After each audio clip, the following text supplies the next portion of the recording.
Turning point එක. දිගු දැස දුටුවාම.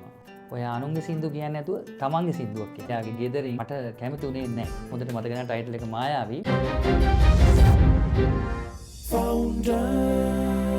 අද ෆවුන්ඩර් ප්‍රෝග්‍රෑම් එකෙන් කතා කරන්නේ මම. ඇත්තටම හරි සතුටුයි. thank you so much ඉස්සලා මට මේ ප්‍රෝග්‍රෑම් එකට ඉන්වයිට් කරපු එක ගැන. මම කොතින්ද පටන් ගන්නෙ? කියන්නේ මම මියුසික් හොයාගත්ත විදිහ මම ඔයාලට කියලා ඉන්නම්. 2003 දී තමයි මගේ පළවෙනි සින්දුව මම හදන්නේ. ඒකට නිදාන කතාවකුත් තියෙනවා.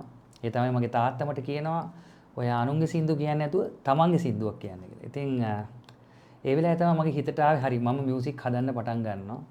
ඒ හදපු පළවෙනි සින්දුව තමයි වසන්තේ සිත සැරුණා කියන සින්දුව. ඔයාලා හොඳට අහලා තියෙන සින්දුව.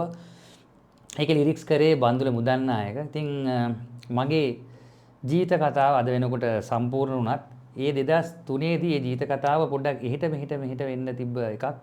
ඒ සිද්ධිය තමයි තනිකරම මේ සින්දුව තුළ දුවන්නේ. ඒ කියන්නේ මල් පාවඩ දිග යනවා දෝ අද මාපෙම් කළ කුමරිය කියන්නේ මගේ ආදරණීය බිරිඳ. නමුත් මම එයත් එක්ක යාළුවෙක් වෙන්න කාලේ යාගේ ගෙදරින් මට කැමති උනේ නැහැ. මගේ ටාගට් එකත් පටන් ගත්තේ මම එතනින් තමයි. තාත්තා කිව්වා මට සින්දු හදන්න කියලා. හැබැයි මගේ බිරිඳගේ පැත්තෙන් අකමැති වීම තමයි අද ඕගොල්ලෝ ඉස්සරහා මම වගේ මේ චරිතේ ඉන්නේ. ඉතින් මට හිතුණා අනේ දැන් මේ අකමැති වුණාම මට හම්බෙන්නේ නැති වෙයි කියලා. ඒක තමයි මම බන්දුලයට කිව්වේ. වුණොත් එහෙමයි නොවුනොත් මෙහෙමයි.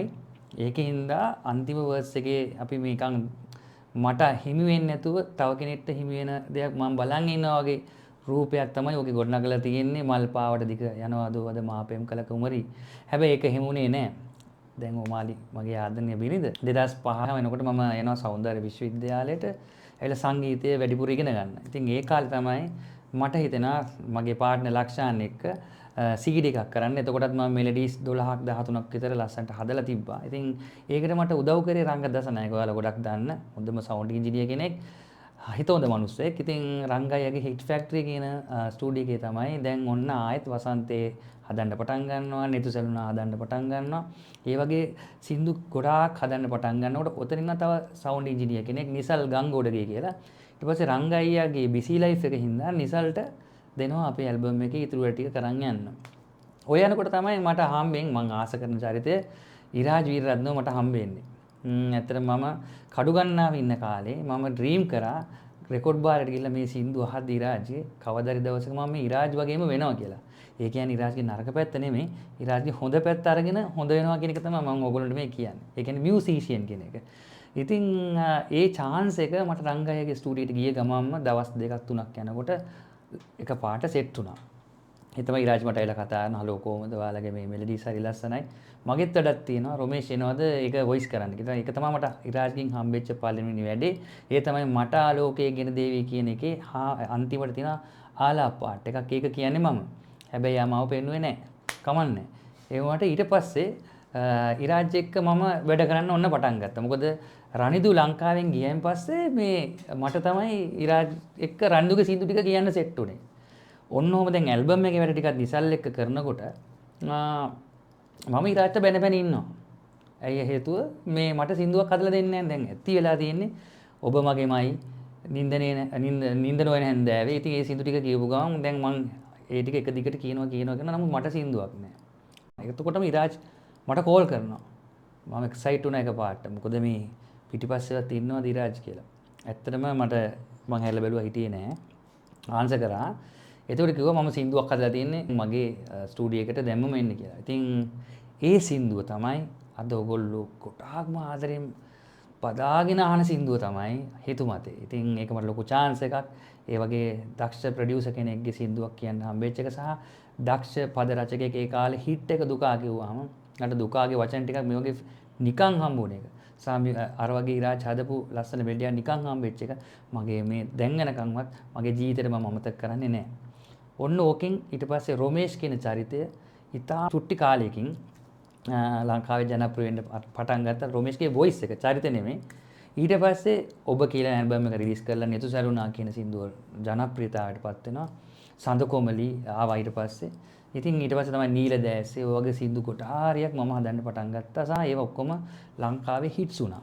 ඒ 2007න් 8න් පස්සේ මම එනවා මට දෙරණ ඩ්‍රීම් ස්ටාර් හරහා ඩ්‍රීම් ස්ටාර්ස්ලාට සින්දු හදන්න chance එකක් ආවා. මිස්ටර් ලක්ෂරි වික්‍රමගේ තමයි මට ඒකට කතා කරේ. මං හදන පළවෙනි සින්දුව තමයි ඩ්‍රීම් ස්ටාර්ට උදේශ් ඉන්දුලගේ ලං වෙලා හිම සීතේ කියන ගීතය. ඉතින් ඒක හැදුවේ මම. ඉතින් මට හරි ආඩම්බරයි. අදටත් උදේශ්ගේ අයිකන් එක ලං වෙලා හිම සීතේ. ශශිකා නිසංසලාගේ ගිම්හාන කාලේ ඒකත් හොඳ හිට් එකක් වුණා. ඊට පස්සේ මම ඔය ලංකා බෙල් ඇඩ්ස් එහෙම හදන්න පටන්ගෙන යනකොට මට කියනවා ඔමාලි ඔයා ආයෙත් එන්න ඕනේ මේ ෆීල්ඩ් එකට. 2011 දී මට කියනවා. ඒක තමයි මම හිතන්නේ ඒ කියපු වචනයට හදපු සින්දුව තමයි මගේ ජීවිතේ ටර්නින් පොයින්ට් එක. දිගු දැස දුටුවාම. ඉතින් අද මම මෙහෙම ඉන්නවා නම් ඒ අනිවාර්යයෙන්ම දිගු දැස හින්දා තමයි. මගේ ජීවිතේ මට ළඟා කරගන්න බැරි දේවල් මම මාර ඉක්මනට ළඟා කරගත්තේ මගේ දිගු දැස හින්දා. ඒක ගොඩක් අයගේ රින්ගින් ටෝන් සින්දුව වුණා. මට කතා කරන අය මට මේ රින් වෙන්න දෙන්න කියලා තියෙන සෝන් එක ඩවුන්ලෝඩ් කරගන්න. එච්චරකට මිනිස්සු නිකන් පිස්සුවෙන් වගේ ඇහුවා දිගු දැස. ඒ වගේම පිස්සුවෙන් වගේ ට්‍රෙන්ඩ් එකකුත් හැදුනා. රින්ගින් ටෝන් ට්‍රෙන්ඩ් එක. ඒක ඇත්තටම මම හරි සතුටු වෙනවා. මම තමයි ඒකේ ගෝඩ් ෆාදර්. ඊට පස්සේ මං සිනාසෙන්න බෑනේ බලා ඉන්න මොනෝනාලිසා ඒ වගේ විරහ පැත්තට බර සින්දු කීපයක් කරලා රටේ තවත් ඒ වගේ සින්දු අහන ජනතාවට සින්දු ටිකක් දුන්නා. ඊට පස්සේ මට ආයෙ හිතුණා මේක ටර්න් වෙන්න ඕනේ. ටර්න් කරපු තැන තමයි මට හම් වෙනවා ගයාන් රැන්ඩි 2017 දී මං රැන්ඩිත් එක්ක සින්දුවක් කරනවා මන්දාකිනි. මන්දාකිනික ලිරික්ස් කරේ සජිත් අක්මීමන. මම මතක් කරන්න ඕනේ ඊට කලින් මට කියන්න නමක් අමතක වුණා දිගු දැස ලිව්වේ නන්දන වික්‍රමගේ. ඉතින් ඊට පස්සේ සජිත් රැන්ඩිත් එක්කයි මේ සින්දුව කරලා වීඩියෝ ට්‍රෙන්ඩ් එකත් වෙනස් කරන්න පුළුවන් වෙනස්ම වීඩියෝ ට්‍රෙන්ඩ් එකක් මම හැදුවා කියලා මම හිතනවා. පළවෙනි ට්‍රෙන්ඩ් එක තමයි දිගු දැස දුටුවාම එකේදී ඩයලොග්ස් එක්ක පළවෙනි පාර්ට් ෂෝට් ෆිල්ම් එකක් වගේ මියුසික් වීඩියෝ එකක් ආවේ. ඊළඟට මන්දාකිණි එකේදී මට උන ඇක්ෂන් මූවි එකක් වගේ නිකන් ඒ වගේ අයිඩියා එකක්. ඇත්තට මේක සාර්ථකව මට කරලා දුන්නා සජිත් අක්මීමන. ඉතින් ඊට පස්සේ මන්දාකිණි මන්දාරමේ මිහිරාවි වගේ නිකන් හරි කුතුහලය දනවන සින්දු කරා.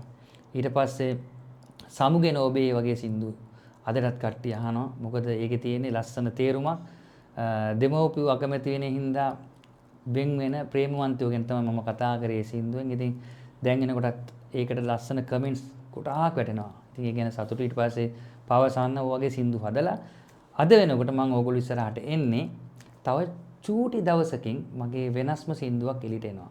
මේ සින්දුවේ මෙලඩි එක හැදුවේ මම. හැබැයි මම ප්‍රොඩියුසින් කියන පාර්ට් එක බාර ගන්න ගියේ නෑ. මට හම්බ වෙනවා හොඳ කොල්ලෙක් මියුරංග වික්‍රමසිංහ කියලා. ඒ කොල්ල තමයි මේකේ වැඩ්ඩා.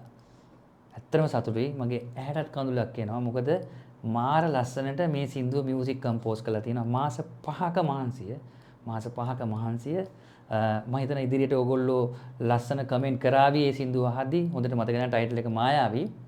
ඒක ලිව්වෙත් නන්දන අයියා. මොකද නන්දන අයියා මාත් එක්ක ගොඩාක් සින්දු ලිව්වා. රැට මං හීනෙන් ඔය වගේ සින්දුත් නන්දන අයියා ලිව්වේ. ඉතින් රිනාස් මොහොමඩ් වගේ නීල දෑසේ සඳ කොමලි වගේ සින්දු ලිව්වා. ඉතින් ඒ වගේ හොඳ ලිරික්ස් කරන කට්ටිය මාත් එක්ක වැඩ කරා. මේ සින්දුවත් ලිව්වේ නන්දන අයියා. ඉතින් thank you so much අයියා හැමදාම මට ආදරේ මේ වගේ ලස්සන වචන ලියලා දෙන එකට. ඉතින් මේ මියුරංග මේ සින්දුව මාර ලස්සන විදිහට කම්පෝස් කරනවා. ඒකේ එක ස්ටයිල් එකක් තමයි ඇෆ්‍රෝ මියුසික්. දැන් අලුත් ට්‍රෙන්ඩ් එකට එන මියුසික් ස්ටයිල් එක ඇෆ්‍රෝ මියුසික් වලට බ්ලෙන්ඩ් වෙනවා. නෝත් ඉන්ඩියන් මියුසික්. ඒ මියුසික් ස්ටයිල්ස් දෙකම එකතු වෙලා තමයි මේ මායාවී කියන බ්‍රෑන්ඩ් එක එළියට එන්නේ. ඉතින් මියුසික් වීඩියෝ එක කරේ චාරුක දුෂ්යන්ත ලොකු වැඩක්. ඉතින් thank you so much ඒ මට හෙල්ප් කරන හැම දෙනාටම. දැන් මම ඕගොල්ලන්ට කියාගෙන ආවේ ඒ කියන්නේ මගේ ජීවිතේ පටන් ගන්නව සහ දැන් මේ 2025 දී මම මොකද කරන්න කියන එක. ටියුන්ස් කියන බ්‍රෑන්ඩ් එක ඕගොල්ලෝ ඉස්සරහට මම ගේන්න මම ගොඩක් මහන්සි වුණා. ඉස්සෙල්ලා මම පටන් ගත්තේ ටියුන් ස්ටුඩියෝ කියලා එකක්. මගේ මියුසික් ස්ටුඩියෝ එක. ඒකේ හදපු ටියුන්ස් තමයි ලං වෙලා හිම සීතේ, ගිම්මහාන කාලේ, චාමර වීරසිංහගේ රෝසපෙති අතුරාලා, මංජුල පුෂ්ප කුමාරගේ හදවතේ කියන සින්දුව. ඉතින් ඒ වගේම ඒ බ්‍රෑන්ඩ් එක ASCII මම කරපු දේවල්, ඒ කියන්නේ මට කමර්ෂල් මට හදන්න ආවා ටියුන් ස්ටුඩියෝ එකට. ඉතින් ඒව තමයි හිරිමල් වයසේ යවුවනේ පොපියන්නේ කියන කමර්ෂල් එක මියුසික් කරේ මම. මේ විජය ප්‍රොඩක්ට්ස් ඇඩ් එක අපේ රංගෝය මේ කියන එක. ඒක හැදුවේ මම. ඉතින් මගේ ටියුන්ස්ලත් එක්ක ඒ වගේම මම මේ ටියුන්ස් කියන බ්‍රෑන්ඩ් එක තව විදිහට බ්‍රෑන්ඩ් කරන්න try කරනවා. ඒක තමයි මගේ බෑන්ඩ් එක. මට චූටි කාලේ නම් තිබ්බ හිණියක් තමයි බෑන්ඩ් එකක ලීඩර් කෙනෙක් වෙන්න. මං ඉස්සරින්දම බෑන්ඩ් ගහපු කෙනෙක්. ජීවිත කාලේ ඉස්කෝලේ කට් කරලත් ගිහිල්ලා මම බෑන්ඩ් වල තමයි ප්ලේ කරන්නේ. මට කීබෝඩ් වාදනය කරන්න පුළුවන් හින්දා ඉස්කෝලේ යනවට වැඩිය මම ගියේ බෑන්ඩ් වල ප්ලේ කරන්න. හැබැයි වාසනාවකට වගේ මම ඒ ලෙවල් පාස් වුණා. කැම්පස් යන්නත් හම්බුණා. ඒකින්ද ගෙදරින් අර බයින ප්‍රශ්න ටික නැති වුණා. ඒ වගේම ඒක මගේ හැම තිස්සෙම ඔළුවේ තිබ්බ දෙයක්. ඒකින්ද මම ටියුන්ස් කියන බෑන්ඩ් එක නිර්මාණය කරනවා 2011 දී කලම්බෝ ලයින් කියලා ප්‍රෝග්‍රෑම් එකක් තිබ්බා සිරසේ. ඒකට තමයි ඉස්සල්ලාම මගේ බෑන්ඩ් එක එළියට එන්නේ. අද වෙනකොට මට ගොඩක් සතුටුයි මගේ බෑන්ඩ් එක ඉතාලම හොඳ තැනක ඉන්න. ඒකට එකම හේතුව මගේ ටියුන්ස් බෑන්ඩ් එක මගේ සින්දු වෙනස් කරලා වෙනම ස්ටයිල් එකකට මගේ සින්දු අහන්න කැමති අයට එළියට දෙන්න එක. වෙඩින්ස් වල ගත්තත් අනිත් කොමන් ප්ලේ කරන ස්ටයිල් එක නෙමෙයි මගේ බෑන්ඩ් එක මගේ සින්දු ප්ලේ කරන්නේ. මියුසික් පැත්තෙන් හොඳටම දේවල් හොයලා මගේ බෑන්ඩ් එක ප්ලේ කරන්නේ. ඔයාලට ඉස්සරහට දිගු දෑස රීමේක් එකක් අහන්න පුළුවන් මගේ බෑන්ඩ් එක. ඒක අපි මියුසික් කරලා තියෙන ගොස්පල් ස්ටයිල් එකට. ඉතින් ඇත්තටම කියනවා දැන් වෙනකොට ගොස්පල් මියුසික් කියන්නේ මම දන්නවා මියුසික් රිවිව් කරන ඕගොල්ලෝ අනිවාර්යයෙන්ම දන්න මියුසික් ස්ටයිල් එක. වෙනම ස්ටයිල් එක වෙනම ටෝන් සිලෙක්ෂන් එකක් තියෙන්නේ ඒ ස්ටයිල් එකේ. ඉතින් ඒ විදිහට දිගු දෑස දුටුවාම අහලා බලමු. මොකක් ඒද දන්නේ නැහැ ඔයාලා. ඉතින් ඒ වගේ මම මගේ ටියුන්ස් ස්ටුඩියෝ එක සහ මගේ ටියුන්ස් කියන බ්‍රෑන්ඩ් නේම් එක තියෙන ටියුන්ස් බෑන්ඩ් එක මම අද වෙනකොට ඊටාම ලස්සන තැනකට ගේන හමුනේ උත්සාහය සහ කැපවීම සහ ආශාව. ඒ තුනම එකතු වුණාම තමයි මේ වැඩේ සක්සස් කරගන්න පුළුවන්. මම ඕගොල්ලන්ටත් කියන්න කැමතියි අනිවාර්යෙන් එක විෂන් එකක් තියාගන්න. පාත් වෙනස් කරන්න එපා. කොහොමම සිංගර් කෙනෙක් වෙනවා මම මේකට වැඩ කරනවා අන්න එහෙම හිතලා එක්ක ඒ පාරේ යන්න ඕනේ. කොහොම මියුසිෂියන් කෙනෙක් වෙනවා නම් මේ ලෝකයේ හෙන හැම ශබ්දයම අපේ කනට දාගන්න ඕනේ. අපි හොඳට ඒවා රිවිව් කරන්න ඕනේ. එතකොට තමයි අපිට අලුත් මියුසික් ක්‍රියේට් කරන්න පුළුවන් වෙන්නේ. ඔයාලා මියුසිෂියන් කෙනෙක් වෙනවා නම් ওই මං කියපු ටික ඔලුවට දාගන්න. හැබැයි ඔය දෙකමත් එක්ක මියුසික් හොඳට ඉගෙන ගන්නත් ඕනේ. නැත්තම් අද අපි ගොඩක් වෙලාට දකිනවා පිචින් නැතුව සිං කරන සිංගර්ස්ලා ඉන්නවා මේ රටේ. ඉතින් අපි මියුසික් හොඳට ඉගෙන ගත්තොත් අපි කෝඩ්ස් ගැන හොඳට දැනගත්තොත් අපිට නෝට්ස් වල නොලෙජ් එක හොඳට ආවොත් අපිට හොඳ සිංගර් කෙනෙක් වෙන්න පුළුවන්. ඒක තමයි මම ඔයගොල්ලන්ට ෆයිනලි කියන්නේ. එහෙනම් තවත් දවසක අපි හමු වෙමු.